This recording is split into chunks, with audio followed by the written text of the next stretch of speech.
ምናልባት ትንግርቱ ያውን የአብይ አህመድ አገዛዝ ያለበት ቁመና እንግዲህ አሜሪካውያን ምስራቅ አፍሪካ ላይ ትርምስ እንዲፈጠር ከቁጥጥር ውጪ እንዲወጣ አይፈልጉም። አብይም ባይደግፉትም እንኳን ለጊዜው ኢትዮጵያ ውስጥ ካሉት ኃይሎች አንፃር እንደው ለተወሰነ ቀናትም ቢሆን መረጋጋትን ይዞ ሊቀጥል ይችላል ብለው አሁን መደናበር ውስጥ ያለ አገዛዝ ነው። ብዙ ነገር ከጁ እየወጣ ነው። ትንሽ ነገር ያስደነግጣል። እነሱም ባለፈው የገመቱት አለ ለዜጎቻቸው ያስተላለፉት መልእክት ላይ። ስለዚህ ይሄንን አገዛዝ እንዲህ አይነት ዱላ፣ እንዲህ አይነት ወቀሳ፣ እንዲህ አይነት ክስ የምናመጣበት ከሆነ ድንገት ሸብረክ ይላል። ያ ደግሞ ሳንዘጋጅ ያ ነገር ከሆነ ጣጣው ለኛም ጭምር ነው ብለው እንደው በዛች ጊዜ ላይ ይሄንን ከአብይ አህመድም አገዛዝ ያው ተቃውሞ እንደሚመጣባቸው እንገምታለን። ያ ተጨምሮ ይሄንን መግለጫ አስበውታል፣ ቀይሮ ደግሞ በዚህ መልኩ አምጥተውታል ብሎስ መገመት አይቻልም? እንግዲህ በዋናነት የሚወስነው ኢትዮጵያ ውስጥ ያለውን ለውጥ የኢትዮጵያ ሕዝብ ፍላጎት ነው። የኢትዮጵያ ሕዝብ የሚፈልገው ነው የሚሆን። ይሄ አገዛዝ የሚፈልገው አይደለም እንዲሆን የሚፈልገው ወይንም ሌሎች ኃይሎች የሚፈልጉት አይደለም ኢትዮጵያ ላይ የሚሆነው። ለኢትዮጵያ ሕዝብ ምግብ ሊሆንለት አይችልም ይሄ አገዛዝ። ለኢትዮጵያ ሕዝብ ሰላም ሊያመጣለት አልቻለም ይሄ አገዛዝ። ስለዚህ የሕዝቡ ፍላጎት እኛ ፈለግነውም አልፈለግነውም ዛሬም ሆነ ነገ ለውጥን ከፈለገ ኢትዮጵያ ሕዝብ ያንን ለውጥ ማሳካት የሚችልበት እድል አለ ማለት ነው። ስለዚህ እነሱ ስቴትመንት ኢሹ ስላደረጉና ስላላደረጉ አይደለም፣ እንደውም በዋናነት ለሕዝብ ለዲሞክራሲና ለተሻለ ሰላም በአገሪቷ እንዲመጣ ያላቸውም ስትራቴጂክ ኢንትረስት በዛው ሊጠበቅ ስለሚችል በቀጠናው ላይ ከዚህ የኢትዮጵያ ሰላም የአሜሪካ ፍላጎት እንደሆነ አውቃለሁ። በቀጠናው ላይ ያለው የኢትዮጵያ ሰላም ማለት ምን ያህል ስትራቴጂክ ጥቅም እንዳለው ጂኦፖለቲካሊ ሁላችንም የምንገነዘበው ነው። ግን እነሱ ይሄንን ስቴትመንት ስላወጡና ስላላወጡ በአገዛዙ ላይ የሚደርስ የተለየ ጫና አለ ብሎ ማሰብ ትክክል ነው ብዬ አላስብም። ግን በተለየ መልኩ መሳይ ምንድነው እንዳልከው እንደዚህ አይነት መግለጫዎች መጀመሪያ ላይ በተለይ ያወጡት መግለጫ በህዝብ ላይ እየደረሰ ያለውን ሁኔታ በቀጥታ ኮንፍሮንት ማድረግ መፈለጋቸው፣ ያለውን ሁኔታ መግለጽ መፈለጋቸው በተጨባጭም ለኢትዮጵያ ህዝብ ያላቸውን አሜሪካዎች ለሰብአዊ መብት ያላቸው ለሰብአዊ መብት ጥበቃ ከዚህ በፊት እናውቃለን። እንግዲህ በዚህ ፕሪንሲፕልድ ናቸው። ለሰብአዊ መብት ጥበቃ ያላቸውን አቋም እናውቃለን ከዚህ በፊትም። ከዚህ አንፃር ያወጡት መጀመሪያ ላይ የገለጹት ስቴትመንት በትክክል የአሜሪካን መንግስትና የአሜሪካን መንግስት ባህሪ ይገልጻል ብለን የምናስበው እንደውም በተቃራኒው ከዚህ ሸብረክ ብለው ሌላ የተለየ ቬግ ስቴትመንት ማውጣታቸው ህዝቡ በሌላ መንገድ እንዲረዳቸው ሀገራት ይህንን መግለጫ የተመለከቱ ቀጠናው ላይ ያሉ ሀገራትም እንደዚህ የሚያደርጉ ከሆነ ስለዚህ አንተ እንዳልከው በአንድም በሌላ መልኩ የሚያወጡት ስቴትመንት ላይ ሁላችንም ኮንፍሮንት እናደርጋቸው እያሉ ሌሎች ሀገራትም በዚህ መንገድ ከመንግስቱ በተቃራኒ ቆሙ የአሜሪካ መንግስት ለሚያወጣው መግለጫ ቁብ የማይሰጡ አገዛዞች እየሆኑ ሊሄዱ የሚችሉበት እድል ይበረታ ነው ወይንም ያደገ ከፍ ያለ ነው የሚሆነው ብዬ ነው ማስበው መሳይ። ከዚህ አንፃር አንተ እንዳልከው በቀጥታ የአብይ አህመድ ስርዓት ላይ ከፍተኛ ጫና ያሳድራል። ከጠበቅነው ከገመትነውም ጊዜ በፈጠነ መልኩ አገዛዙ ሙሉ ለሙሉ እንዲወድቅ ያደርጋል ከሚል ሐሳባቸውን ቀይሯል የሚለው ነገር እንግዲህ እነሱ ሐሳብና አስተያየት እስኪሰጡበት ድረስ እኛ ልንገምት ነው የምንችለው። እኔ በዛ ምክንያት ነው የሚለውን ለመቀበል እቸገራለሁ። እኔ መግለጫውን ከማውጣቱ በላይ ከባዱ መግለጫውን መቀየሩ ነው ብዬ ነው ማም ለመቀየሩ መስጠት የሚቻል ምክንያት የለም በኤምባሲው በኩል። ለማውጣቱ ግን መጀመሪያ ላይ ድሮን ስትራይክን በተመለከተ ላወጡት ስቴትመንት ግን በርካታ ኤቪደንሶችን ጀነሬት ማድረግ ይችላሉ። አሳማኝ የሆኑ ምክንያቶችን መደርደር ይችላሉ። አገዛዙን እያደረገ ያላቸውን የድሮን ጥቃቶች በጣም ተጨባጭ የሆኑ በጣም በርካታ ሲቪሊያኖችን ታርጌት ያደረጉ በጣም ብዙ ሪፖርቶች ስላሉ እሱም በማጋራት ይሄንን ስቴትመንታቸውን አቋማቸውን ማጽናት የሚችሉበት እድል ነበር ብዬ ነው ማስበው። አሁን ያደረጉት ነገር ትግርቱ ይሄ የአሜሪካ መግለጫ በርግጥ የአሜሪካ አቋምን በራሱ ከመግለጫውም ተረተናል። የፋኖን ትግል እንዴት እንደተረዱት የአማራ ህዝብ ትግል ያው የተጨበጠ አቋም ይዛችሁ ነው ብለውም ሲገልጹ ምናልባት እስካሁን የሚደረገውንም ትግል እውቅና አልሰጡም ወይ? በዚህ ደረጃ የአማራ ህዝብ ዋጋ እየከፈለ እያየን እኮ ነው። የሚመላለሱት ወደ ትግራይ ነው። የሌሎች የአውሮፓ አምባሳደሮችም በአማራ ህዝብ ላይ የደረሰው ነገር ይህን ያህል ትኩረት እንዳልሰጡ ባለፉት 2 ዓመታት አይተናል። ሚዲያዎችም ጭምር ትግራይ ካለው የአማራ ህዝብ ከሚደርስበት አንፃር ስንመለከት አንዳንድ ጊዜ ማወዳደር በርግጥ ከባድ ቢሆንም በዚህ ደረጃ ትኩረት መንፈግ ግን የጤና አይደለም ብለው የዚህ የምዕራብ ሀገራትን አቋም የሚወክሱ የአማራ ተወላጆችም ሌሎች ኢትዮጵያውያኖችም አሉ። ሆነም ቀረም ግን ፋኖም ኦላም መልስ ሰጥተዋል። መልሶቹን እንዴት አየ? ፋኖ በዚህ ደረጃ ዲፕሎማሲ ላይ በጣም ደካማ ነው። ከአውደ ውጊያና ከዚህ ከወታደራዊ እንቅስቃሴው ባሻገር እነ አሜሪካንን ጨምሮ ትርጉም ያለው ለውጥ ማምጣት የሚችሉ ሀገራት ላይ ብዙም ዲፕሎማሲ መስራት አልቻለም ፋኖ። አሁን ግን ዛሬ የወሰደው እርምጃ በጣም የሚደነቅ ነው። አንደኛ ስለምን እንደሚታገል በግልጽ በሚገባቸው ቋንቋ ማስተላለፉ፣ ሁለተኛ ደግሞ ቅድመ ሁኔታ ያለው ወደፊት የሆነ ነገር እንኳን ቢኖር ቅድመ ሁኔታዎቹ ምን እንደሆነ በግልጽ ያስቀመጠበት በመሆኑ ፋኖ በፖለቲካም የተሻለ አቅም እንዳለው ያሳየበት መግለጫ ነው ተብሏል። እንዴት አየው? የኦላም ተመሳሳይ ነው። ኦሮሞ ነጻነት ሰራዊትም ቀደም ሲል አንተም በዝርዝር አስቀምጠዋል። ከአብይ አህመድ ጋር የሚደረግ የሰላም ድርድር ከንቱ ልፋት ነው። ሰውየው ሰላምን የሚረዳበት መንገድ ሌላ ነው። ለሱ ሰላም ማለት በኃይል ሰዎችን በፍርሃት ቆፈን ውስጥ አስቀምጦ ጸጥ ማሰኘት ነው ለሱ ሰላም። ያ በሆነበት ሁኔታ የምናደርገው የሰላም ድርድር ውጤት የለውም። ይልቅስ ይሄን አድርጉ ብሎ የኦሮሞ ነጻነት ሰራዊትም ቅድመ ሁኔታዎችን አስቀምጧል። እንዴት አየው ግን? በተለይ ፋኖ በዝርዝር የተቀመጠ አብይ አህመድ ይፈጽሟል ብለን ልንጠብቅ የማንችላቸውን ነገሮች ነው፣ ግን በትክክል መሆን ያለባቸው ነው በዝርዝር ያስቀመጠው። በነገራችን ላይ ግፍ እየደረሰበት የአማራ ህዝብ እንደ ጨቋኝ ነበር ትርክቱ ሲነገር የነበረው ትርክት። የህልውና አደጋ ገጥሞኛል፣ በጣም በርካታ ህዝብ እያለቀብን ነው፣ እየተፈናቀልን ነው፣ ህዝብ ረሃብ እየተጎዳ ነው፣ እየተወረርን ነው፣ ጦርነት ታውጆብናል፣ ከተሞቹ ይነዳሉ፣ ህዝቡ ይፈናቀላል እያልን እየተናገረን ኦኬ ሀገሪቱ ውስጥ ያለው መሰረታዊ ትርክት ግን ተስፋፊ ኃይል መጣብህ፣ ጨቋኝ ኃይል መጣብህ፣ ገዳ ኃይል መጣብህ፣ አህዳዊ ስርዓት ሊጫንብህ ነው፣ ጸረ ፌደራሊስት የሆነ ኃይል ሊመጣብህ ነው፣ የቋንቋን የሃይማኖትንና የህዝብን ብዝሃነት ወይንም የብሔር ብዝሃነትን የማያከብር ኃይል እየመጣብህ ነው ሲባል ነበር የነበረው ትርክቱ መሰል በጣም ለረጅም ጊዜ ማለት ነው። ይሄ በዲፕሎማሲው ዘርፍና ለሌሎች ሀገራት የተሸጠውን ስቶሪ የማያካትትም ቢመስለው ሰው አለ።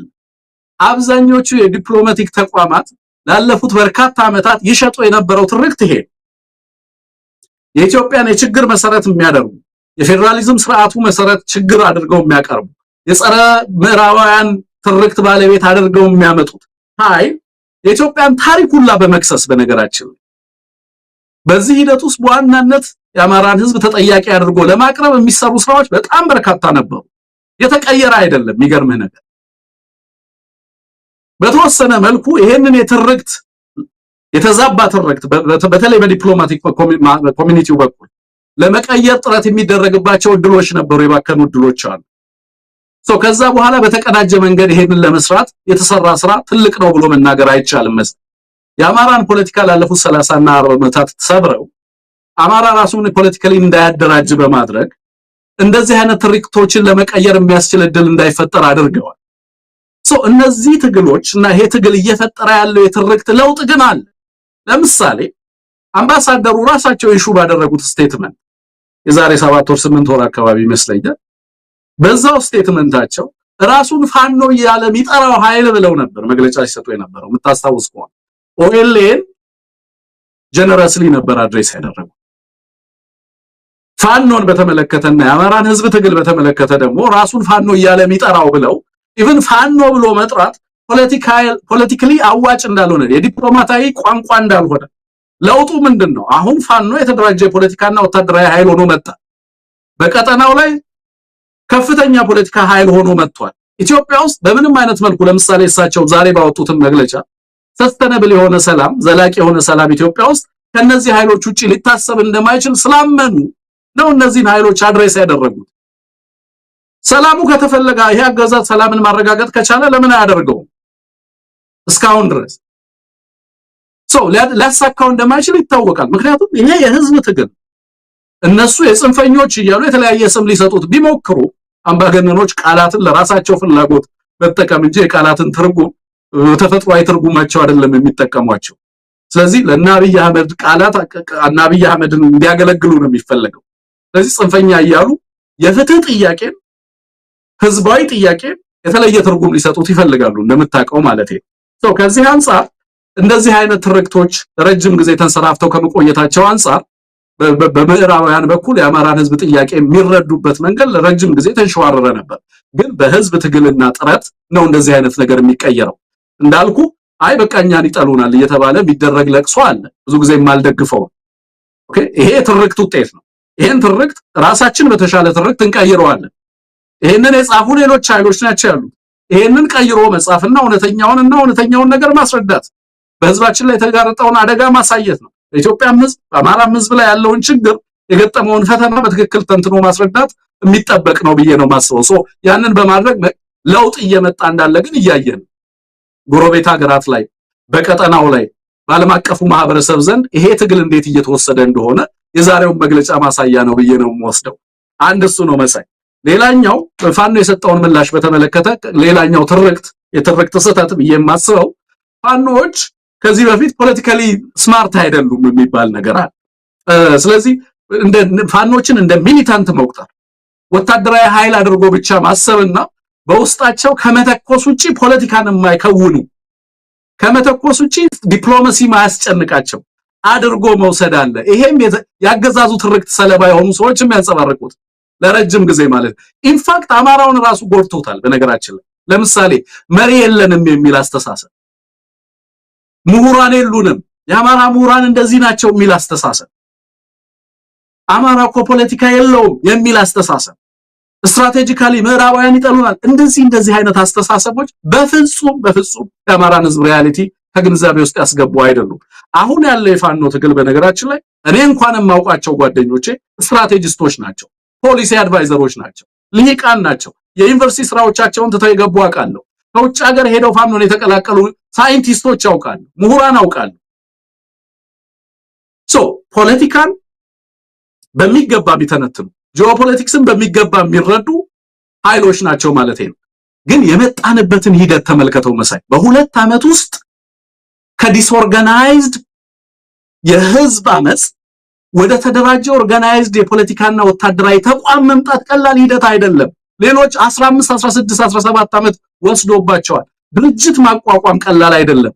ያውም ለበርካታ ዓመታት ትርክት ሲሰራበት ፕሮቪንሻሊዝም እንዲስፋፋ ሲደረግበት የነበረ ሰው ራሱን እንደ አማራ እንዳይቆጥር አንዳንዴ እንዲክድ ምሁራኖቹ አማራ የለም እያሉ እንዲጽፉ ራሱም ልሂቁ ራሱን እንዲክድ ሲደረግ የነበረበት ሁኔታ ነበር የነበረው። ከዛ ባሻገር አነስ ሲል ደግሞ ራሱን በአካባቢያዊነት እንዲጠራ የሜዲቫል ፖለቲካ ሰለባ እንዲሆን ህዝባችን የመካከለኛው ዘመን ፖለቲካ ሰለባ እንዲሆን ራሱን በአማራነት የገጠመውን ፈተና በአማራነት እንዳይቀለብስ እንዳይደራጅ ሲደረግ የነበረው ትርክት ቀላል አልነበረም ማለት ነው። እሱ ታልፎ አሁን ወጥ የሆነ የፖለቲካ አደረጃጀት ይዘን የመጣንበት ወታደራዊ አደረጃጀት ይዞ የመጣበት ሁኔታ ነው ያለ የአማራ ህዝብ። እኔ በታሪኩ ትልቅ ከፍተኛ አቺቭመንት እንደሆነ ነው የምገልጸው። ባለፈውም በዛ መንገድ ነው ያስቀመጥኩት። ያሁኑን ፈጣን ምላሽ ምንድነው ለየት ያደርገው ካልከኝ አሁን አማራ የሚናገርለት ድርጅትን ማቋቋም ስለቻለ ወታደራዊ ተቋም አቋቁመናል። አሁን ትንግርቱ አይደለም መጥቶ ይሄንን የሚናገርልን ይልቃል ወር ሰንበዲ ወይንም ሌሎች ሰዎችን ወይ አማራ አድቮኬቶች፣ ፖለቲከኞች፣ የማህበራዊ አንቂዎች ምናምን አይደሉም አሁን መጥተው የሚናገሩት። ይሄንን ህዝብ ተመለከተ ይሄም ህዝብ ፍላጎቱን የሚናገርበት ህዝቡንም የሚያስተባብርና የህዝቡን ፍላጎት የሚናገርለት ተቋም ፈጥረናል። ስለዚህ ይሄ ተቋም ከዚህ በኋላ ምላሽ እንደሚሰጥ እንጠብቃለን ማለት ነው። በመንፈልገው ፍጥነት ምላሽ ይሰጣል። ኦኬ። ስለዚህ ዛሬ ይሄ መግለጫ ወጣ። እያንዳንዱ አማራ ፋኖ የሚሰጠውን መግለጫ ይጠብቅ ነበር። ስለዚህ መግለጫውን በፍጥነት መስጠት ችሏል ማለት ነው። የመግለጫውን ይዘት ስትመለከት ደግሞ ከዚህ በፊት ይሰጡ የነበሩ መግለጫ አይነቶች ነበሩ። ለምን ወጥነት ያለው አደረጃጀት መፍጠር ስላልተቻለ በርካታ ኃይሎች የየግል ፍላጎታቸውን ወይንም የየአካባቢ ፍላጎታቸውን ባንንም በሌላ መልኩ በገባቸው ልክ ትግሉን እና ለትግሉ ፍላጎት ምላሽ የሚሰጡበት መግለጫ የሚሰጡበት ሂደት ነበር። የመግለጫዎቹ ብዛትም ብዙ ነበር በጣም። ምክንያቱም ሴንትራላይዝድ ይሆናል ነበርም ኮማንዱ። እንደምታውቀው ጦርነት ያለ ሴንትራላይዝድ ኮማንድ ሊመራ አይችልም። በተለይ ደግሞ በጦርነት ወቅት የሚደረግ ኮሙኒኬሽን። ከዚህ አንፃር አሁን ላይ የመጣው መግለጫ በትክክል ህዝቡን የሚመጥን በትክክል የተጋረጠበትን አደጋ የሚመጥን። በነገራችን ላይ መሳይ ይሄንንም መግለጫ ተንተርሰው ይሄን መግለጫ ይዘው የአማራ ፋኖን በተለይ ብሔራዊ ኃይሉን ለማጥቃት የሚሰለፉ ኃይሎች እንዳሉ አውቃለሁ። ግን መግለጫ ያነሳቸው 8 መሰረታዊ ነጥቦችና ከመሰረታዊ ነጥቦቹ በፊት ላይ ያስቀመጧቸው በተለይ ደግሞ ኢትዮጵያ ውስጥ ያለውን ዘላቂ ሰላም አስመልክተው ያስቀመጡት ክሪቲካል ነጥብ መታየት አለበት። ያ ክሪቲካል ነጥብ ኦኤልኤ ካወጣው ጋር ተመሳሳይነት አለ። ተናበዋል አልችልም ግን ያገዛዙን ባህሪ በተመለከተ ግልጽ የሆነ እንትን እንዳለ ትረዳለህ ምንድነው የሚለው መግለጫው ኢትዮጵያ ውስጥ ዘላቂ ሰላምን እና የተሻለ ስርዓት ኢትዮጵያ ውስጥ እንዲኖር ህዝባችንም የገጠመውን ፈተና በተለይ የህልውና አደጋውን ለመቀልበስ የሚያስችለን የተሻለ ፖለቲካል ፍሬምወርክ ሲኖር ነው ወይንም ደግሞ የፖለቲካ መዋቅር የትራንዚሽናል ፖለቲካል መዋቅር ሲኖር ነው የሽግግር ፖለቲካዊ መዋቅር በሌለበት ሁኔታ ዘላቂ ሰላም ሊመጣ አይችልም ብሎ ነው የሚነሳው መግለጫው ምን ማለት ነው ይሄ አገዛዝና የዚህ አገዛዝ መዋቅር ባለበት ሁኔታ ትርክቱ ህጉ መዋቅራዊ ጥቃቱ ይሄ ሁሉ ነገር ባለበት ሁኔታ ጦርነትንና ቫዮለንስን ብቻ በየለቱ ፕሮዲዩስ የሚያደርግ አገዛዝ ባለበት ሁኔታ ኢትዮጵያ ዘላቂ ሰላምን ማረጋገጥ የሚቻልበት ሁኔታ የለም ኢትዮጵያ እንደ ሀገር መቀጠል የምትችልበት እድልና ዋስትና ያለው ዘላቂ የሆነ ሰላም የሚረጋገጠው የተሻለ የሽግግር ፖለቲካዊ ፍሬምወርክ ወይንም ረቂቅ ሲኖር ነው ያንን ማሳካት ካልቻል እርሶ ያሉትን እና እርሶ የሚመኙትን ዘላቂ ሰላም በኢትዮጵያ ማረጋገጥ አንችልም ይሄ ምን ማለት ነው ይሄ አገዛዝ ባለበት ሁኔታ ይሄ የጥቃት መዋቅር ባለበት ሁኔታ ይሄ የኢትዮጵያን ህዝብ እጅግ በጠላትነት የፈረጀ አሰራርና አገዛዝ እና አስተሳሰብ ባለበት ሁኔታ ሀገሪቱ ሰላምና ደህንነት ሊረጋገጥ ዘላቂ ሰላምና የተሻለ የፖለቲካ ፍሬምወርክ ሊኖር የሚችልበት እድል የለም ብሎ ነው የሚነሳው ከዛ በኋላ ደግሞ ወደ ድርድር ውስጥ ለመግባት ለመነጋገር ኦኬ ለመነጋገር ማለት ምን ማለት በፖለቲካ ጽንሰ ሐሳብ እና ጦርነት የሚያደርጉ ኃይሎች በሁለት ምክንያት ጦርነት ያደርጋሉ ኦቨርዌልሚንግ ፓወር ባላቸው ጊዜ ጦርነቱን አስገድ ጥያቄዎቻቸው ሊመለስ የሚችልበትን እድል እንዲፈጥርላቸው ያስገድዳሉ ምክንያቱም ኢትዮጵያ ውስጥ የፖለቲካል ፋንክሽናል የሆነ ፖለቲካ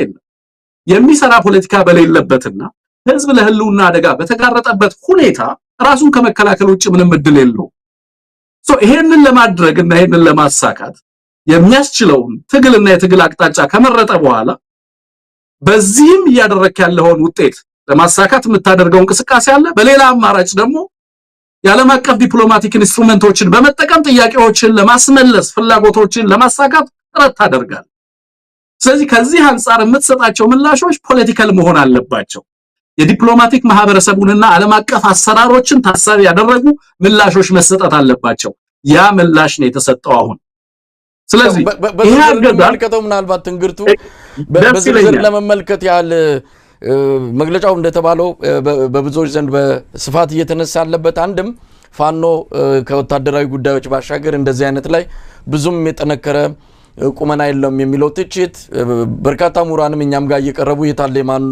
የፋኖ ማኒፌስቶ ፋኖ ስለ ኢትዮጵያ ፋኖ ስለ አጠቃላይ ሁኔታ ምንድነው የሚለው ግልጽ የሆነ ነገር የለውም ለሚሉ በርግጥ ምላሽ የተሰጠበትም ነው ብሎ መውሰድ ይቻላል ግን ይሄ ቅድመ ሁኔታዎችን አስቀምጧል በተለይ ለአብይ አህመድ አገዛዝ የሚተናነቀው ሊፈጽመው እንደማይችል የሚታወቁ ቅድመ ሁኔታዎች ናቸው የመጡት ምን ማለት ነው ይሄ ምንድነው እንዳይበላ ግፋው እንዳያማ ጥራው አይነት ነው ወይስ እንደተባለውም ፋኖ አልደራደርም የሚለውን አቋሙን ትቶ እንደራደራለን ግን በእንደዚህ አይነት ቅድመ ሁኔታዎች ነው ብሎ ያስቀመጠው ጊዜ መግዣ ነው እንዴት አየኸው በርግጥ ጥበብ የተሞላበት ነው ግን በፍጹም የአብይ አህመድ አገዛዝ ሊቀበለው የሚችላቸው አይደሉም ማለት እንችላለን በፖለቲካ ልደራደርም አይባልም የተቀመጠው የድርድር ጥሪ አይደለም በነገራችን ላይ በጣም መሰረታዊ ነገር ነው እዚህ ጋር ይሄንን ማስቀመጥ የተቀመጠው አገዛዙ በርግጥም ለዘለቄታዊ ሰላምና የህዝብን ጥያቄ ለመፍታት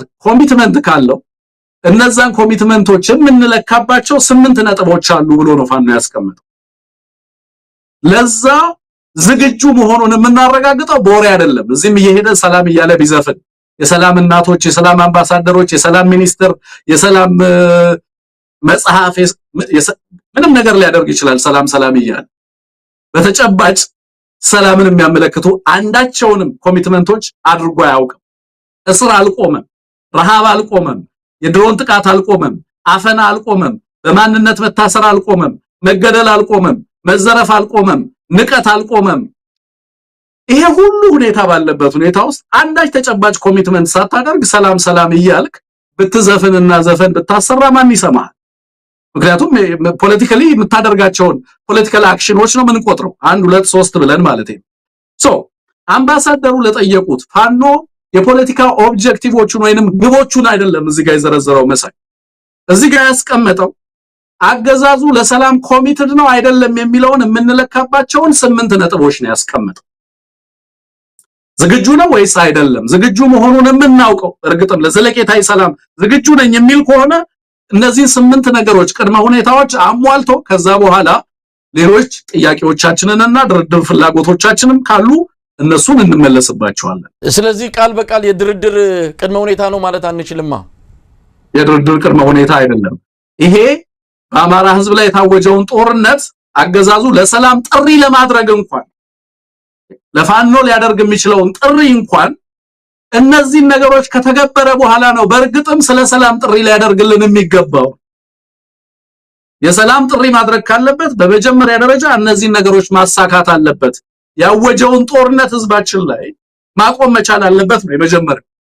cessation of hostility ነው በህዝብ ላይ የታወጀ። የሀገሪቷ ጠቅላላ ሰራዊት የት ነው ያለው ታውቃለህ መሳይ? ላለፉት 2 ዓመታት ኢትዮጵያ ውስጥ አንዳንድ ምዕራባውያንና የምዕራባውያን ጋዜጠኞችና ሚዲያዎች ግጭት እያሉ ነው ዛሬም ድረስ ሪፖርት የሚያደርጉት። አክቹአሊ የኢትዮጵያ ህዝብ በአማራ ላይ የታወጀውን ጦርነት ዋሮና መሃራ ብሎ ይጠራዋል ወይ? በአማራ ላይ የታወጀ ጦርነት ብለን እንጠራዋለን ወይ? እኛ ራሳችን አክቹአሊ በተጨባጭ ያለ ሁኔታ እሱ ነው። ስለዚህ በህዝብ ላይ የታወጀ ጦርነት በሁሉም ቀጠና ዛሬ ብቻ በጎጃም አካባቢ እርግጠኝነት ነው የምነግርህ ከ15 ከ20 ባላነሱ ቦታዎች ላይ ውጊያ ነበር። ይሄ ጦርነት ነው። ሌሎች አካባቢ በወሎ በሸዋና በጎንደር ጦርነት ነው ያለው። በእንደዚህ አይነት ሁኔታ በወለጋና በሌሎች አካባቢ የሚገኘው ህዝብ ላይ ጦርነት አለ አሁን። እነዚህ ሁኔታዎች ባሉበት ሁኔታ ውስጥ ስለ ሰላም ጥሪ ልታደርግ የምትችለው እንዴት ነው? በየትኛው የሞራል ድፍረት ነው? ስለዚህ መጀመሪያ ለሰላም ጥሪ ለማድረግ እንኳን እነዚህን ኮሚትመንቶች ማየት ያስፈልጋል። እነዚህን ዘርዝረው አስቀምጠዋል። አንደኛው እንዳልኩ የጦርነቱን ሁኔታ ማስቆም ነው፣ immediate cessation of hostility ነው የሚለው። ሌላው በህዝብ ላይ እየደረሰ ያለውን እልቂት እና የሰብአዊ መብት ጥሰቶችን በተመለከተ የዓለም አቀፍ ተቋማት ያለምንም ከልካይ ገብተው የሚያጣሩበት ሁኔታ እንዲመቻች ነው። ፋኖ ለዚህ ኮሚትድ ነኝ ነው የሚለው። በነገራችን ላይ ፋኖ ላይ የሚቀርቡ ማናቸውም ፋኖ የሰዎች ስብስብ ነው እያደረገ ያለው እጅግ ፈታኙን አይነት የትግል ስልት ነው። ፈታኙ የመጨረሻ አማራጭ ከሌለ በስተቀር ልትገባበት የማይገባው የትግል ስልት ነው ጦርነት። ይሄንን እያደረገ ያለ ኃይል ለየትኛውም ጊዜ ላይ ዓለም አቀፍ ተቋማት የሰብአዊ መብት ጥሰቶችን በተመለከተ ለሚያደርጓቸው ማጣራቶች ሁልጊዜም ዝግጁ መሆኑንና አገዛዙም ተመሳሳይ ኮሚትመንት መጀመሪያ ያሳይ የሚል ጥሪ ነው ያቀረበው። ስለ ሰላም ከማውራታችን በፊት ለዚህ ዝግጁ መሆኑን ማሳየት አለበት የሚል ነገር ነው ያስቀመጠው። ሶስተኛ የቴሌ የባንክ አገልግሎቶች በክልሉ ላይ የተቋረጡ አንተ ሁሉንም በጣም የሚገርም ነገር መሳይ ይሄ ጦርነት የመከላከያ ሰራዊቱ ሚሊሻውና አድማ ብተና ኃይሉ አማራን የሚወጋበት ብቻ አይደለም። የፌደራል ፖሊሱ የጸጥታ ኃይሉ ምናምን ብቻ አይደለም እዚህ ላይ የሚሳተፈው። የመንግስት ቢሮክራሲዎችና የመንግስት ተቋማት የጦርነት ኢንስትሩመንት ሆነው ሲያገለግሉ ትመለከታለህ። ትምህርት ሚኒስቴር፣ የጤና ጥበቃ ሚኒስቴር፣ ባንኮች፣ ቴሌኮም ህዝብን በመቅዳት በመሰለል የባንክ አገልግሎት እንዳያገኝ በማድረግ የመብራት አገልግሎት እንዳያገኝ በማድረግ አንድ ሀገር ውስጥ የሚኖር ህዝብ አይመስልም። በጋራ በርካታ ታሪክን በርካታ ውጣ ውረድን ያሳለፈ ህዝብ አይመስልም። እምንጎዳው ማንን ነው የሚል ኃላፊነት ሲወስድ አትመለከት። እንደው በጦርነቱ ፋኖን አላሸንፈም፣ ጦርነቱን ተከትሎ በሚመጣው ስቃይ ነው ፋኖንና የአማራን ህዝብ ማንበረከከው ብሎ የሚያምን አገዛዝ እንደሆነ ትመለከታለህ። ከዚህ አንፃር እንደዚህ አይነት አገልግሎቶች በፍጥነት እንዲለቀቁ ለህዝብ ግልጽ እንዲሆኑ ከዛ ባሻገር የሁማኒቴሪያን ሪሊፍ በተለይ ደግሞ የሰብአዊ አቅርቦት ድጋፍ ሙሉ ለሙሉ ያለም እንግዲህ የሰብአዊ አቅርቦት ድጋፍ ፖለቲካ አይደለም። የሰብአዊ አቅርቦት ድጋፍ የጦርነት አንዱ ኮንዲሽንም አይደለም መሳይ። ለህዝብ ምግብ ይድረስ መድኃኒት ይድረስ ተብሎ አይጠየቅም። በጦርነት ሁኔታ ውስጥ አትነጋገርበትም ሁላ በነገራችን ላይ ፕሪኮንዲሽን አይደለም፣ እሱ መብት ነው። የሰዎች ሰብአዊ መብት አካል ነው። የድንጋጌዎች አካል ነው። የዓለም አቀፍ ድንጋጌዎች አካል ነው። ይሄንንም አንስተዋል ፋኖች በመግለጫቸው። ምክንያቱም ምን ያህል ቀውስ እንዳለ ታውቃለህ። ሰው ሰራሽ ቀውስ አገዛዙ የሚፈጥራቸው። ከዛ ውጪ የአማራ እንግዲህ ከዚህ በፊት በተለይ ብሔራዊ ኃይሉ የሚከሰስባቸው ሁኔታዎች አሉ። ከተለያዩ ኃይሎች ጋር ሊሰራ ነው እየተባለ የአማራን ታሪካዊ ግዛቶች የማንነትና የወሰን ጥያቄዎች በተመለከተ ኮምፕሮማይዝ እንዳደረገ ተደርጎ በተለያየ መንገድ ፕሮፓጋንዳ ሲሰራ እንመለከት ነበር። ውሸት እንደሆነ በተደጋጋሚ ባለፈው ብሔራዊ ኃይሉ ሲመሰረት ያወጣውን መግለጫ ሰምተሃል። ከዛ በኋላ አሁንም በዛሬው እንትኑ እነዚህ ጉዳዮች ላይ ፎርማል ሪኮግኒሽን እንዲመጣ ታሪካዊ ባለቤትነቱን የማንነት ጉዳይ በዲሞክራሲያዊ ጉዳይ የሚወሰን አይደለም። በነገራችን አማራነቴን በዲሞክራሲያዊ ስርዓት ላረጋግጥ እችላለሁ እንደ መሳይ በህዝብ ውሳኔ ነው እንደምን የሚረጋገጠው ማንነት ሰዎች አማራ ነን ያሉት አይ በህገ መንግስቱ በኩል ሄዳችሁ ይወሰንላችኋል ማንነታችሁ ሊባሉ ይችላሉ እንዴ? እሱን በተመለከተ ግልጽ የሆነ አቋም አስቀምጧል ማለት ነው በመግለጫቸው። ከዛ ውጪ በአማራ ህዝብ ላይ የደረሰ ሁለቱንም ነው ያነሱት። በጦርነቱ እየደረሰ ያለውንም እልቂት ዲኬድ ሎንግ የሆነውንም ጄኖሳይድ በረጅም ጊዜ ለበርካታ አስርት ዓመታት በህዝብ ላይ ሲደርስ የነበረውንም እልቂት ታሳቢ ያደረገ በስሙ እንዲጠራ በህዝብ ላይ እየደረሰ ያለው እልቂት ፕሬዝዳንት ትራምፕ ሰሞኑን በነጭ ደቡብ አፍሪካውያን ላይ የደረሰውን ጉዳይ ጄኖሳይድ ነው ሲሉ ጠርተውታል። ብዙዎች ይሄ በጣም ሃርሽ ቋንቋ ነው ሲሏቸው ነበር። ግን በአማራ ህዝብ ላይ እየደረሰ ያለውንም ነገር በተመለከተ በጣም በርካታ ጥናቶች የሌመርት ኢንስቲትዩትን ጨምሮ በርካታ ተቋማት በህዝቡ ላይ እየደረሰ ያለውን ነገር በዚህ ስም ጠርተውታል። በህዝብ ላይ እየደረሰ ያለውን እልቂት ማለት ነው። ኦፊሻሊ በዚህ ስም እንዲጠራ በህዝብ ላይ እየደረሰ ያለውንም በዛ ልክ ሪኮግናይዝ እንዲደረግ ከዛ ውጪ ለሰብአዊ መብቶች እና ለህዝብ ጥበቃ እንዲደረግ በተለያየ ቦታ ላይ ለሚኖሩ የአማራ ህዝብ አፈናው እስሩ በየቦታው ቀጥሏል።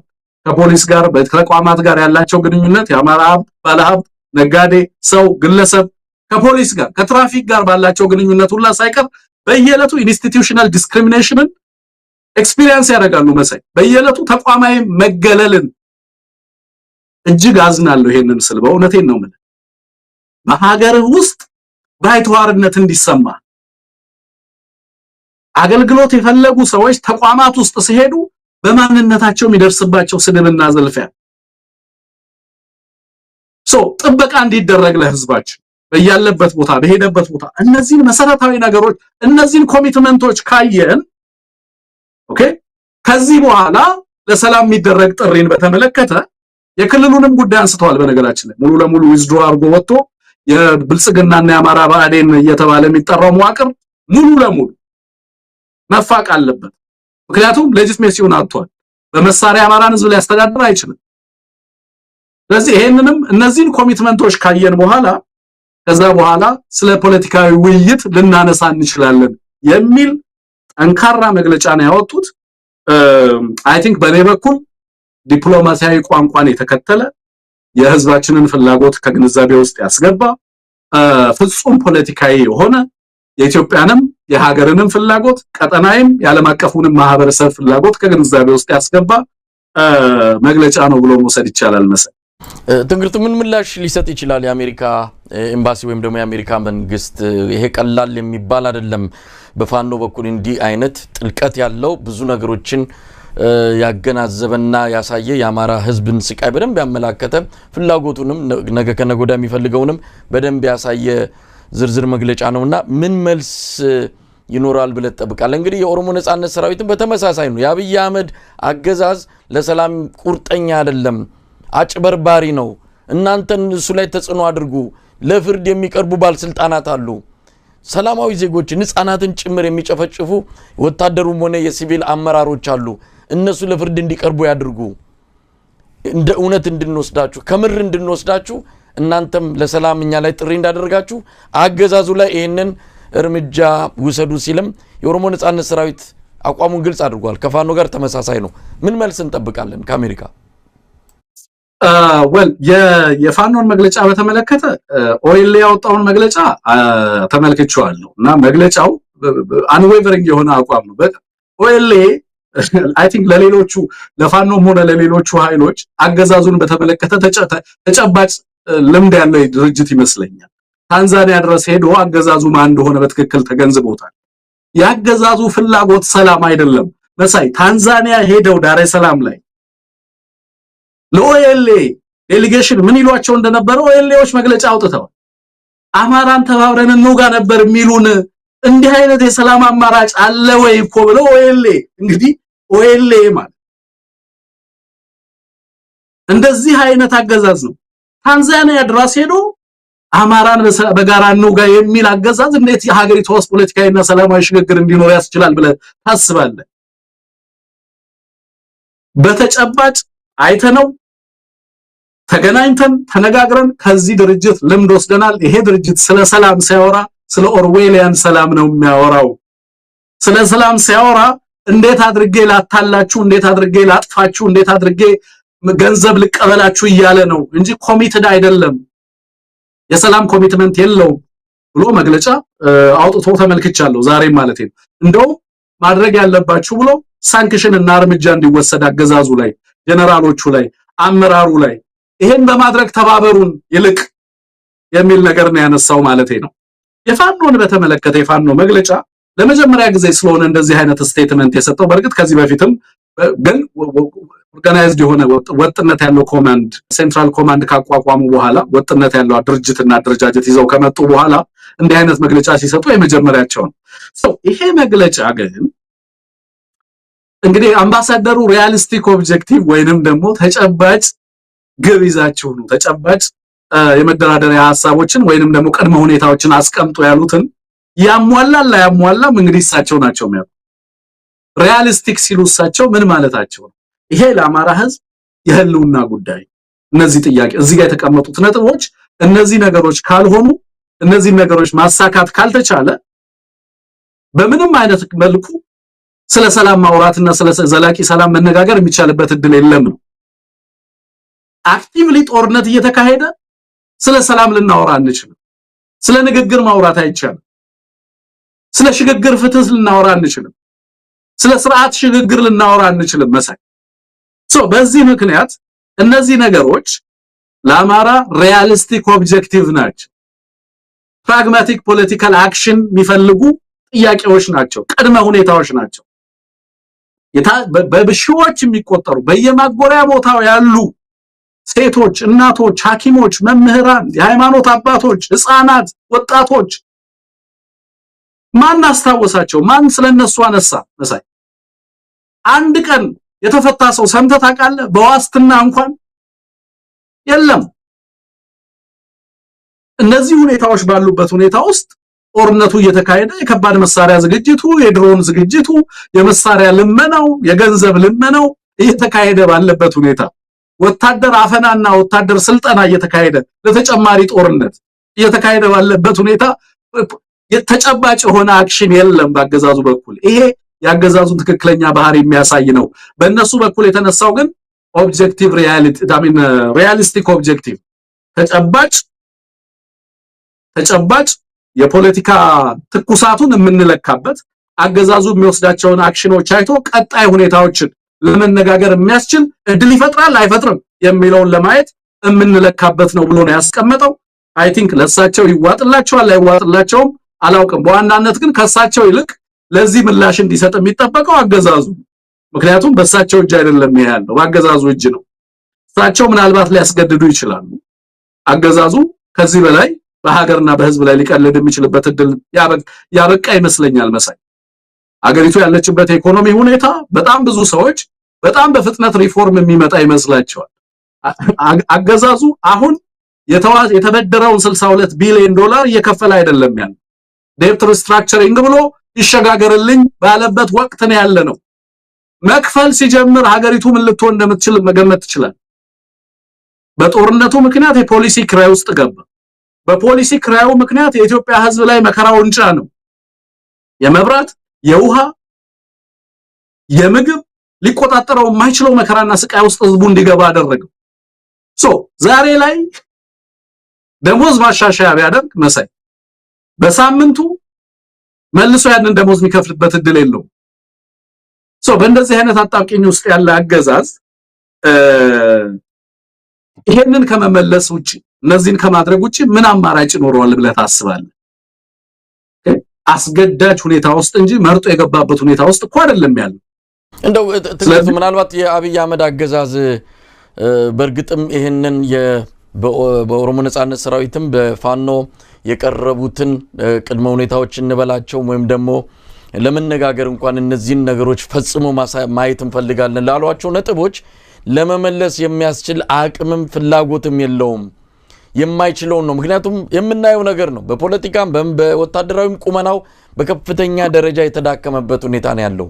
አሁን እኮ እና አሜሪካ መግለጫ ምንም ሲያወጡ በጣም በስስት ሆነው ነው ነገ ከነገ ወዲያ ኢትዮጵያ ላይ የሆነ ኃይል ካልመጣ በስተቀር ይሄ አገዛዝ እንደሆነ የሀገሪቱን ህዝብ ግራና ቀኝ ሰብስቦ ሀገሪቱን ለማስቀጠል የሚያስችል ቁመና እንደሌለው ያውቁታል። ስለዚህ ነገ የኢትዮጵያ ሁኔታ ምንድነው ብሎ በጣም ሊያሳስበን ይገባል። እና አሜሪካ ምን ሊያደርጉ ይችላሉ? ምናልባት ይሄንን አገዛዝ እንዲህ በቅስት በምርኩዝም ደግፈው የተወሰነ ጊዜ ሊያቆዩት ይችሉ ይሆናል። ምናልባትም በወራት ውስጥ ለረጅም ጊዜ ግን ሊያቆዩት አይችሉም። ስለዚህ ምንድነው ድል ጣፋንታ አሁን የኦሮሞ ነጻነት ሰራዊትና የፋኖ መናበብ እንበለው ተነጋግረው ይሁን አናቅም፣ ግን አንድ የተናበበ ነገር ነው የምናየው። አቋማቸው ተመሳሳይ ነው በአገዛዙ ላይ። ስለዚህ ኃላፊነት እንዳለባቸው ያየን ነው ማለት ነው። በሳያው ምናልባት መግለጫቸው ተነጋግረው ሊሆን ይችላል የሚለው ግምት ብዙ እንትን የሚል አይደለም። ግን አገዛዙን በተመለከተ የኢትዮጵያ ህዝብ ያለው ግምገማ እነዚህም ኃይሎች ያላቸው ግምገማ ተመሳሳይ መሆኑ ኢትዮጵያ ውስጥ በጣም ፕሪዲክተብል የሆነ ነገር ሰዎች ሁሉ በቀላሉ ሊገልጹልህ የሚችሉት ነገር አገዛዙንና ያገዛዙን ባህሪ በተመለከተ በዚህ ላይ ወጥነት ያለው መስማማት አለ። እኔና አንተ ሳንደዋወል አገዛዙን በተመለከተ በሚያወጣው መግለጫ በሚሰራውም ስራ ተመሳሳይ አቋም ልንይዝ እንችላለን ማለት ነው። ምክንያቱም በዚህ ደረጃ ህዝብ እንዲያውቀው የሆነ ድርጅት ህዝብ እንዲያውቀው የሆነ አገዛዝ ነው ማለት ነው። ሌላው እንዳልከው ይሄ አገዛዝ ከዛሬ ድረስ የመጣባቸውን መንገዶችን ነው። በተለይ ደግሞ እንዳልከው የኢትዮጵያ ስቴቢሊቲ ለቀጠናው በጣም መሰረታዊ እንደሆነ እናውቃለን። ይሄም የሌሎች ሀገራት ፍላጎትን በአንድም በሌላም መልኩ ጋር ተመሳሳይ ሆኖ ታገኙዋል። የአውሮፓ ህብረት የኢትዮጵያን ሰላም ይፈልጋል፣ የሀገሪቷን ስቴቢሊቲ ማለት ነው። ቀጠናው የኢትዮጵያን መረጋጋት ይፈልጋል። የአሜሪካ መንግስት የቀጠናውን መረጋጋት ይፈልጋል። ሌሎች ሀገራትም የምስራቅ ሀገራትም ግሎባል ሳውዝ የምንላቸው ሀገራት የገልፎቹም ቢሆኑ በተወሰነ መልኩ መረጋጋቱ እንዲኖር አካባቢ ላይ ይፈልጋሉ ብዬ አምናለሁ። ያንዳንዶቹን ሀገራት በእርግጥ አላውቅም፣ እንደ ዩኤኢ ያሉትን ሀገራት ማለት ነው።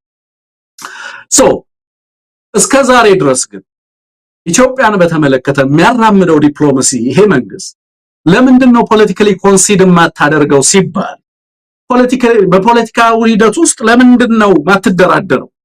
ለምንድነው ፖለቲካ እስረኞችን ማትፈታው?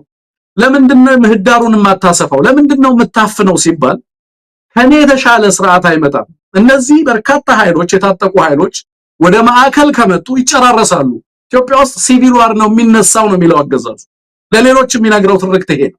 ይሄን ትርክት በጣም ሸጦታል። አሁንም አውሮፓ እየዞረ ያለው ይሄንን ሊሸጥ ማዕከላዊ መንግስቱ ከተዳከመ ኢትዮጵያ ሀገር ሆነ አትቀጥልም ነው የሚለው በተደጋጋሚ ማለት ነው። ይሄ ትርክት ተሽጦ አሁን ላይ ግን ኢትዮጵያ ውስጥ እየመጣ ያለው ለውጥ እና የትግል እንቅስቃሴ ከትጥቅ እንቅስቃሴው ባሻገር ያለው ህዝባዊው ማዕበል እነዚህን አይነት ከዚህ በፊት ይሰራባቸው የነበሩ አገዛዙ ይሸጣቸው የነበሩ ነገሮችን ከገደል የከተተበት ሆነ። አሁን ያንተ መንግስት ነው ሲባል የነበረው ህብረተሰብ ምግብ መብላት አልቻለም፣ ሰላም ማግኘት አልቻለም። at the end of the day ባህሉንና እንትኑ ልታከብርለት ትችላለህ፣ ህዝቡን እንዲዘፈን ሴንሴሽናላይዝ ልታደርግ ትችላለህ፣ እንዲጨፍር ልታደርገው ትችላለህ። ግን ምግብ ካላበላው ምን ጥቅም አለ?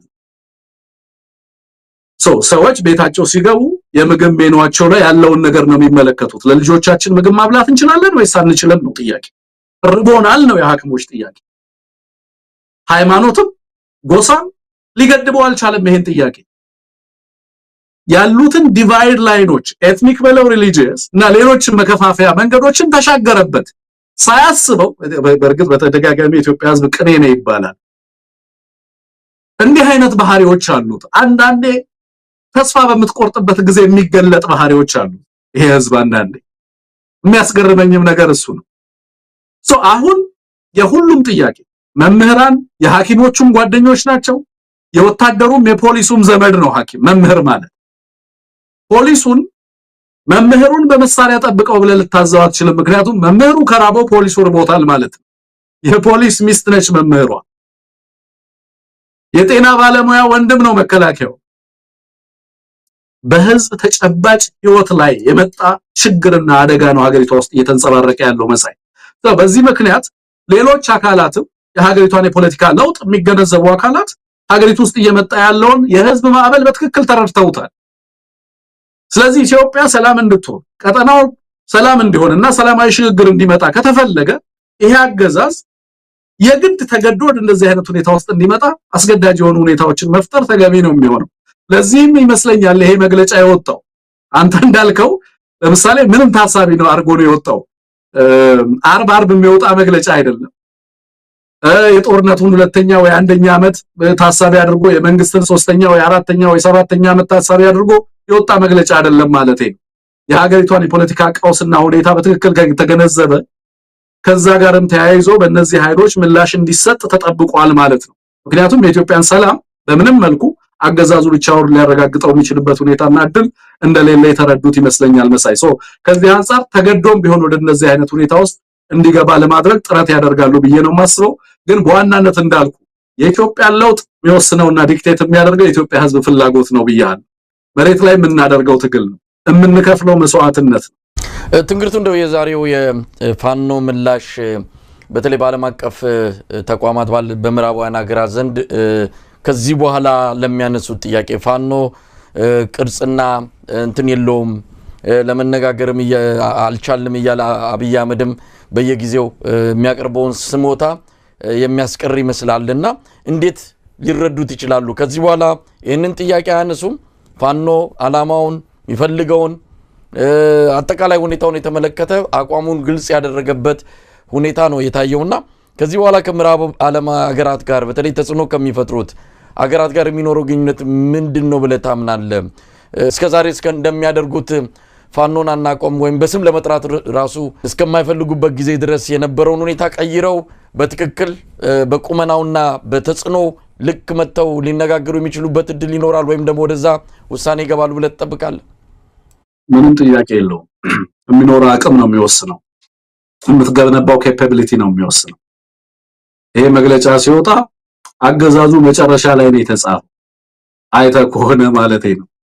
በዚህ መግለጫ ላይ በዋናነት አድሬስ ሊደረጉ የተፈለጉት እባካችሁ የሀገሪቷ ሁኔታ እንደዚህ ስለሆነ ፋኖችም ኦኤልኤም ሌሎች ኃይሎችም የናንተ ኮሚትመንት ያስፈልጋል ጥሪው እየመጣ ያለው።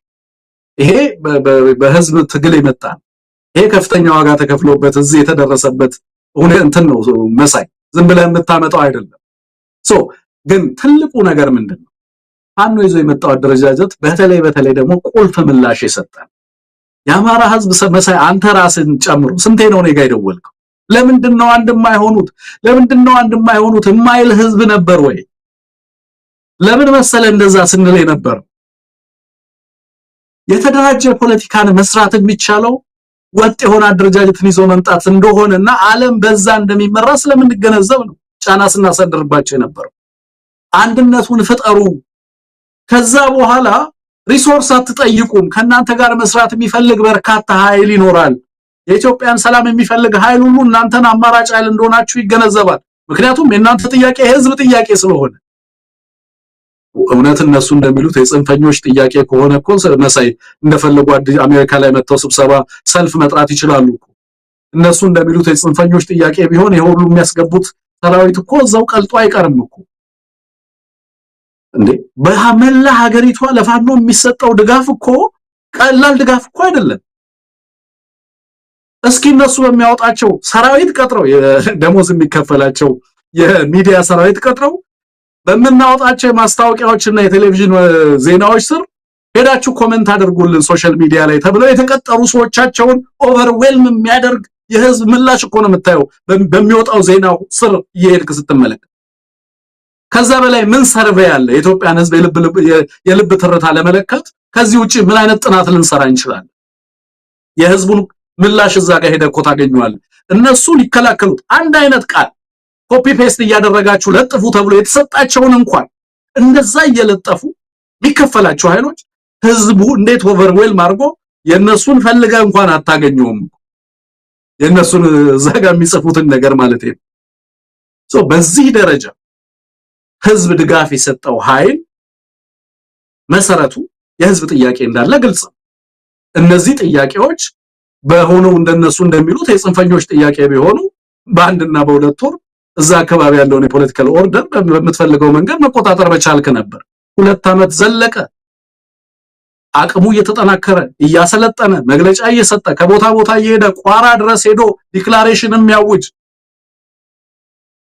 በዚህ ደረጃ እየተንቀሳቀሰ ያለን ኃይል አሳነሰ ልታቀርብ ወይንም ደግሞ አጠልሽተ ልታቀርብ ብትሞክር እንደው ራስን ታታልላለህ ከገባህበት የጦርነት ቀውስ ውስጥ ግን መውጣት አትችልም መሰይ አሁን እኮ ውሃ ውስጥ የተደፈቀ አገዛዝ ነው ያለው መተንፈስ አይችልም መውጣትም ከባድ ነው መግባትም ከባድ ነው ስለዚህ ተገዶ ወደ እንደዚህ አይነት ነገሮች ውስጥ ቢመጣ የሚገርም አይደለም ሌላው እንዳልከው ግን የኢትዮጵያን ሰላም የሚፈልጉ ኃይሎች በነገራችን ላይ ፋኖ በመግለጫው ላይ ዛሬ ባወጣው መግለጫ ላይ መሳይ ምን የሚል ነገር አለው መሰለ የትኞቹም ኃይሎች ጋር በተለይ ከምዕራባውያን ጋር ተቀራርቦ ለመነጋገር ለመስራት ፍላጎቱን ለማስረዳት ሁሉ ጊዜ ዝግጁ መሆኑን በግልጽ ተናግሯል ዌልካሚንግ ጀስቸር ነው ይሄ ፖለቲካ ነው ይሄ ዲፕሎማሲ ነው የዲፕሎማሲ ቋንቋ ለኔ የፖለቲካ እድገት ይሄ ነው ሽግግር ማለት ይሄ ደግሞ የተረጋገጠው ለምን ነው በድርጅት ስለመጣ ለምሳሌ ከድርጅቱ ጋር ተያይዘው ነው ኢንተርቪው አርገኝ ቢሆን ደስ ይለኝ ነበር እንዴት ኮሌክቲቭ ሊደርሺፕ ይዘው መጣው አንድ መሪ እንዴት አልመረጡም ይያለ ሰው ሊያጠለጥል ሲሞክር አገዛዙ አልተመቸውም እንደዚህ ሆኖ መምጣቱ ምክንያቱም ለመበተን አመች አይደለም በቀላሉ ለመበተን የነበራቸውን ፕላን ሁሉ ነው ገደል የከተተባቸው ጥቅሙን ግን የምታየው ዛሬ በሚሰጡት ምላሽ ለዲፕሎማቲክ ማህበረሰቡ በሚሰጡት ምላሽ እንደዚህ ሆኖ በመምጣታቸው ደቂቃ አልፈጀባቸው ቆይኛ ጋር ፕሩቭ ይደረግ የኛ ተሰብስቦ ምናምን እስከናየው ድረስ 6 ቀን ስጡን እናንተ ጋር ደግሞ እንደዚህ እስኪሆን 7 ቀን ስጡን ውጭ ሀገር ሌሎች ሰዎች ኮሜንት እንዲያደርጉበት የሚባል ነገር የለም ሴንትራል ኮማንዶ አለ ስራ አስፈጻሚ ይገመግመዋል ከዛ በኋላ ለዓለም አቀፉ ማህበረሰብ ለሀገር ውስጥና ለህዝብ ለደጋፊዎች የሚደረገውን መግለጫ በቀላሉ መግለጫ አንሰጣለ ማለት ለኔ ትልቅ ፖለቲካል ተርንኦቨር ነው ስለዚህ የድርጅት መፈጠር ለውጥ ነው መሳይ ይሄ ደግሞ በዓለም አቀፍ ማህበረሰብና ከተለያዩ ሀገራት ጋር የምትሰራቸውን ስራዎች በእርግጠኝነት ያሳልጥልሃል ከዚህ በኋላ ከማጋር ነው የምንነጋገረው የሚሉ ኃይሎች አይኖሩም ማለት ነው የምትነጋገረው ኃይል አለ ድርጅት አለ ተቋም ተመስርቷል ያ ተቋም የአማራ ህዝብ ተቋም በትግል የወለደው ተቋም እኔ እንዲህ አይነት ህዝብ ገጥሞኛ ያቀመሰይ ድርጅት ለማቋቋም ሚዋጋ ህዝብ ለሌላው እኮ በነፃ ይፈቀዳል ድርጅት የአማራን ድርጅት ማዋለድ ግን ምን ያህል ከባድ እንደነበር አፈናው ሴራው ዲሰፕሽኑ ድምጾች እየተቀዱ በስልክ የሚደረጉ ውይይቶች ምን ያህል አዳጋች እንደነበሩ ታውቃለህ መሳይና እነዛ ሁሉ ሂደቶች ታልፈው ነው እንደዚህ አይነት ተቋማት የተመሰረቱት እሱ ደግሞ ያለውን የፖለቲካ ውጤት ዲፕሎማሲያዊ ውጤት አይ ቲንክ እያየን ያለ ነው ብዬ ነው ማስበው ስለዚህ እሱ በአንድም በሌላ መልኩ የኢትዮጵያን ሰላምና ቀጠናው ላይ የሚኖረውን ዘለቄታዊ ጂኦፖለቲካል ስቴቢሊቲ የሚያስቡ ኃይሎች ሁሉ የፋኖን ኦቨርዌልሚንግ ኃይል ሳይድ ላይ ሊያደርጉት አይችሉ ይሄ ትልቅ ሲግኒፊካንት የፖለቲካ ውጤት የዲፕሎማሲ ውጤት ወታደራዊ ውጤት ተደርጎ ሊቆጠር ይችላል ብዬ አስባለሁ መሳይ በጣም አመሰግናለሁ ትንግርቱ ገብረ ጻዲቅ